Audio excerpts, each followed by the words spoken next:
cognizant of what life is like these couple of weeks.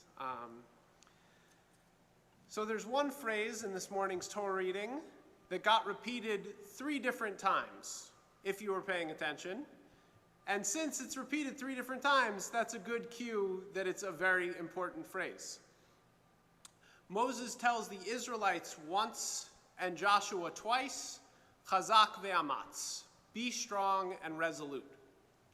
It's a simple and straightforward note of encouragement. But I think that there are a whole bunch of different ways to interpret this phrase. We can imagine all the different tones Moses might take in saying it. Remember, after all, that it comes in the context of a warning that the people will mess up. So my initial reaction is perhaps to hear it with a note of sarcasm. Chazak ve'amatz, be strong and resolute. Good luck with all that.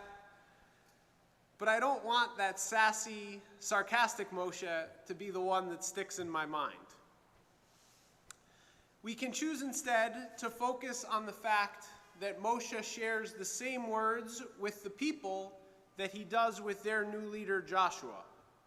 There's a consistency to his message, an implicit recognition that the people and their leader need to be on the same team, that they'll need to work together and share the same goals in order to fill the hopes and dreams that Moshe holds for them. They will need to be strong together. And instead of focusing on the people and their experience hearing these words, we can also focus on Moshe himself. Perhaps at this point, Moshe is losing a little bit of steam.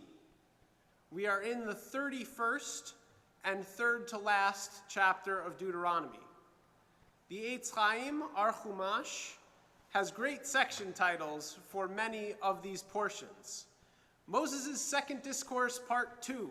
Moses' third discourse. This week, the title is Epilogue, Moses' last days. This has been an epic multi-part speech. As Moses finally prepares to wrap it all up, maybe he ran out of words. He is likely feeling scared and anxious, finally coming to terms with stepping down from power, but not quite ready to let his beloved Israelites go, and so worried about their fate once they are no longer in his care. He finally realizes what's at the heart of his long message. Be strong and resolute. He can't find other words to convey the sentiment, and so he winds up repeating himself 3 times. And maybe repetition isn't the worst thing in the world. It may not score major points for oration, but it does drive a point home and make it stick in our heads. After all, how many times this coming Wednesday and Thursday will we say the Ashamnu, the Alchet, the Avinu Malkeinu? I wouldn't mind if Chazak ve'amatz, encouragement to be strong and resolute, were added to that list. As we're focused on these words of strength, it's also important to recognize that Moshe himself is in fact weakening. The second verse of this morning's Parsha reads, Vayomer alehem ben mea ve'esrim shana anochi hayom lo uchal od latzet velavo. Moses said to the people, I am now 120 years old. I am no longer able to come and go. We can probably cut him some slack if at 120 years old he is slowing down just a little bit. And I imagine this is the most difficult stage in the process for Moses in preparing to let go. Sure, we've been talking about this forever, preparing for it since after he struck the rock in Numbers and was told he wouldn't enter the land of Israel. But now it's real. We could see it up here on the scroll this morning with the parchment rolled all the way to the right. And Moses can see the end of the road for himself at the bank of the Jordan River, just as surely as we can see the end of the parchment on the Torah scroll. And so he encourages the people and their new leader over and over again to build up what he finds lacking in himself in this moment: strength and courage, the ability to move on.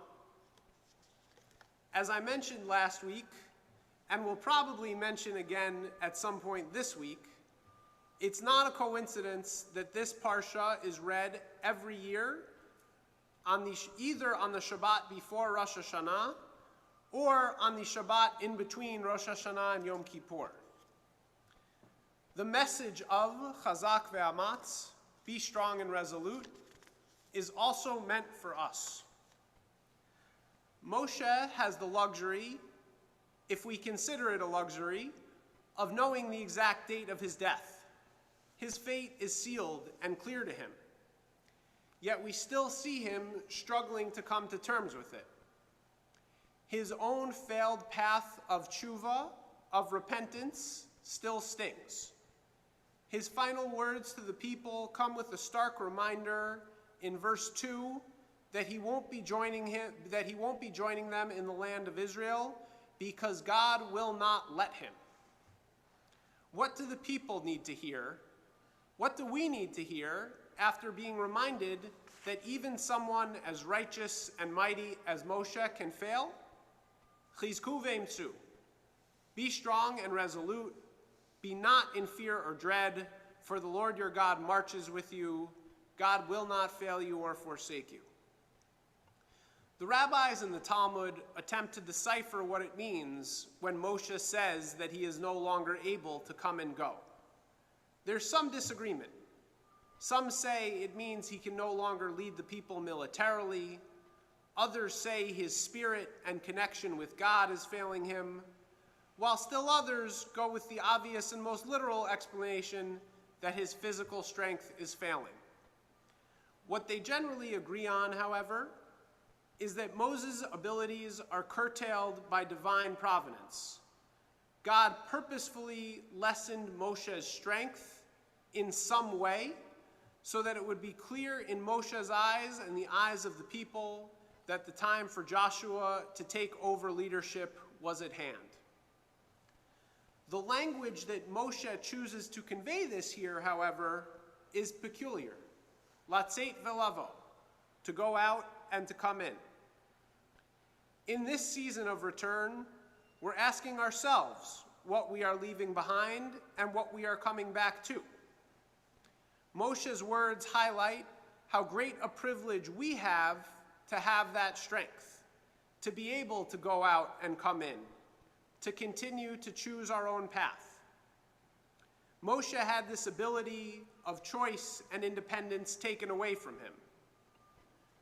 We, in this in-between time of Shabbat Teshuvah, the Shabbat of repentance and return, can be thankful for the ability to be strengthened and resolute